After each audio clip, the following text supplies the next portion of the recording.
Le lundi 1er décembre 2025, Anissé Ekane, figure historique de l'opposition camerounaise, est décédé en détention à Yaoundé. Âgé de 74 ans, il avait été arrêté le 24 octobre lors de la crise post-électorale. Depuis, des proches et ses avocats dénoncent une prise en charge médicale défaillante malgré des alertes répétées. Dans cette vidéo, nos panélistes s'interrogent. Cette mort tragique était-elle évitable? Et qui devrait en porter la responsabilité? N'oublie pas de liker, t'abonner et activer la cloche de notification pour rester informé de l'actualité africaine. Ce qui me fait le plus pleurer, c'est que il y a 2 jours, j'ai la dernière de mes filles qui fait terminal au lycée classique.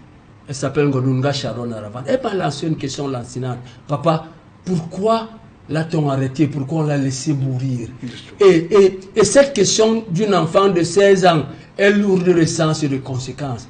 Qu'allons-nous dire à la postérité? Qu'allons-nous transmettre à la génération qui vient d'après nous? Que faire de la politique est un danger? Que s'engager est un danger? Que recuser un principe, fût-il un résultat électoral, est un danger? Que c'est une chape de plomb? Que c'est un plafond de verre? Que nous allons en mourir? Sais-je vous offenser en vous disant, est-ce que c'est la question? Okay. Je reste 1 minute avec vous. C'est ça. Votre fille vous demande pourquoi on l'a laissé mourir. Oui.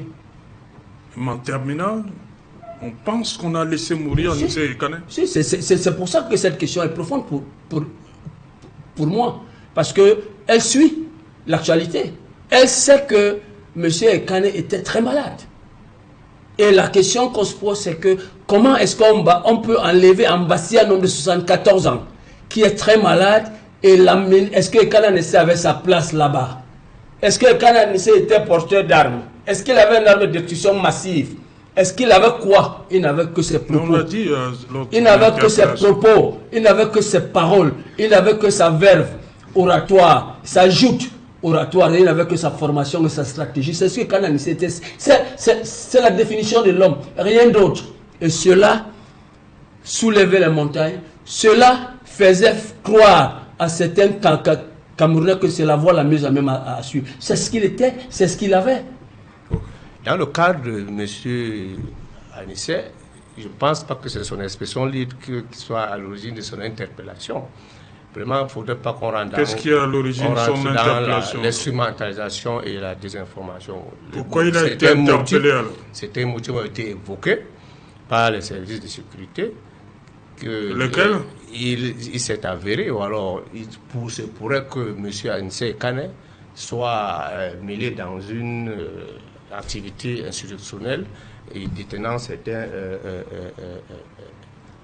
armes et autres qu'on aurait retrouvées dans son QG ou chez lui. Donc, ce n'est pas l'expression de M. Anissé Ekane, puisque depuis, vous l'avez bien dit, depuis 1983. Attendez, vous dites que Anissé détenait des armes? Je dis, il se pourrait, parce que les services, je ne suis pas chargé de l'enquête qui est mise sur pied.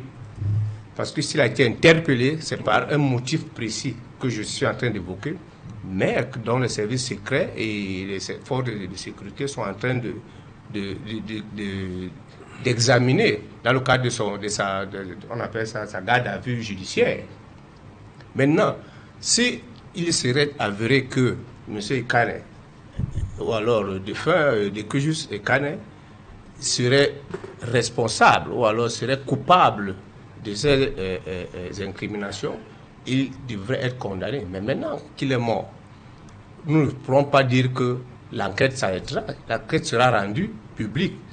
Et bien qu'il soit mort, on ne pourrait jamais dire qu'il a été interpellé par son opinion. Parce qu'il n'est pas le seul, depuis même les activités post-électorales, ou même avant ou pré-électorales, qui a exprimé son opinion. Certains l'ont même exprimé de manière très véhémente, même sur ce plateau. Je ne pense pas qu'une figure aussi emblématique sur le plan politique du Cameroun, parce que sa dimension est même africaine, M. Ekane, on ne saurait l'interpeller parce qu'il est allé.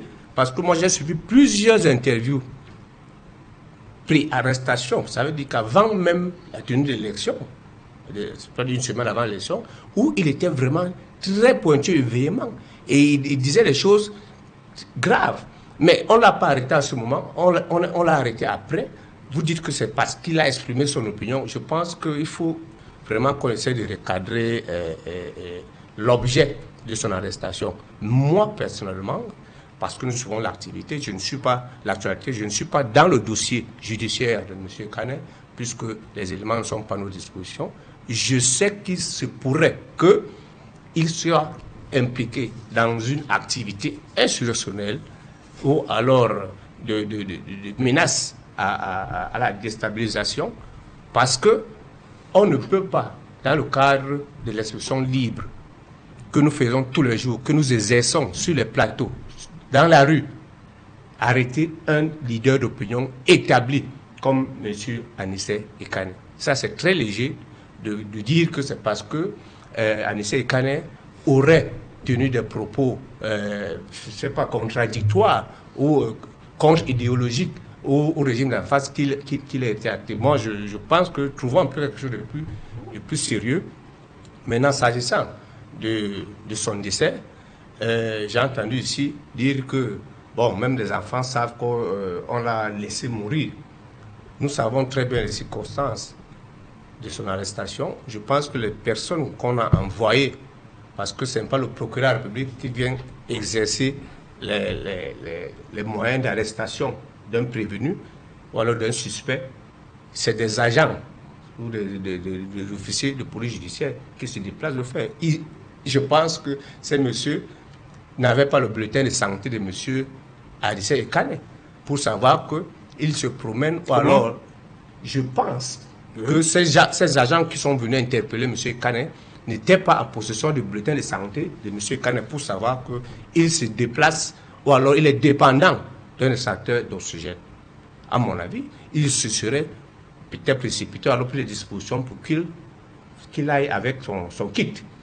Mais si on l'a amené et que le kit serait resté dans un véhicule, je ne pense pas que ce serait la responsabilité directe de ces personnes qui l'ont interpellé. Mais du moment où on a essayé d'interpeller ou alors appeler l'attention des pouvoirs publics ou alors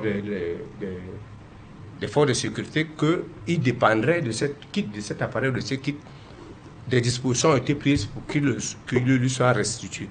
Mais avant cela, il y avait un dispositif au niveau du centre médical du CED qui s'en occupait. Ça veut dire, on a vu, vous avez vu, ça a circulé. Dans sa chambre, il y avait tout un dispositif d'oxygène. Maintenant, dans le cadre de sa méfiance ou alors de sa proactivité, il n'a pas souhaité peut-être continuer à s'automédiquer avec ce kit. Il a demandé qu'on lui remette son kit. Maintenant, le kit étant remis, a exigé que non, il faut qu'on fasse une expertise sur ce kit parce qu'il n'est pas sûr s'il est toujours sain ou alors il peut. Donc, vous voyez que toutes ces divergences ont créé ou alors accentué la détérioration de son état de santé. Mais on ne saurait dire qu'il y a un complot, ou alors il y a une suspicion d'assassinat de M. Anissé Ekane. Si nous étions un pays sérieux, un pays de droit sérieux, des arrestations comme celle de Kane ne devraient pas avoir lieu en 2025.